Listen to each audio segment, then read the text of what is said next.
નજર ચૂકવીને એટીએમ કાર્ડની ચોરી કરીને તેમજ એટીએમમાં ખાતેદાર દ્વારા ભૂલી જવામાં આવેલા એટીએમ કાર્ડ દ્વારા નાણાં ઉપાડીને ગુનો આચરતા એક આરોપીની કાગડાપીઠ પોલીસે ધરપકડ કરી છે, જેમાં સુરતમાં રહેતો યુવક અમદાવાદ સહિત ગુજરાતના વિવિધ શહેરોમાં એટીએમ પાસે વોચ ગોઠવીને રહેતો હતો અને તક મળતા તે એટીએમ કાર્ડ બદલીને પિન નંબર જાણીને નાણાં ઉપાડી લેતો હતો। ત્યારે પોલીસે અમિત જૈન નામના આરોપીને ઝડપી લઈ તેની પાસેથી 176 એટીએમ કાર્ડ કબજે કર્યા હતા।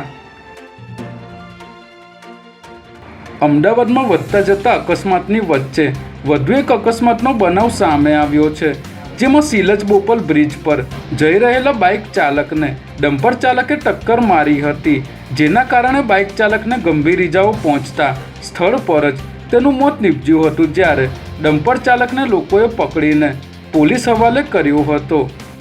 બાઇક ચાલક જમવાનું લેવા બહેનના ઘરે જતો હતો, તે દરમિયાન અકસ્માત સર્જાયો હતો। ત્યારે બોપલ પોલીસે ડમ્પર ચાલક વિરુદ્ધ ગુનો નોંધી તેની ધરપકડ કરી હતી।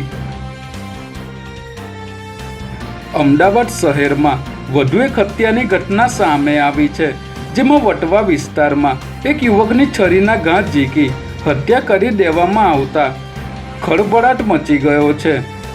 પ્રાથમિક વિગતો મુજબ આ યુવકનું નામ જાવેદ સલીમ હોવાનું અને આ યુવકની હત્યા પ્રેમ પ્રકરણમાં થઈ હોવાનું માનવામાં આવી રહ્યું છે। ત્યારે સમગ્ર મામલે વટવા પોલીસે હત્યાનો ગુનો દાખલ કરી આરોપીને ઝડપી લેવા ચક્રો ગતિમાન કર્યા છે।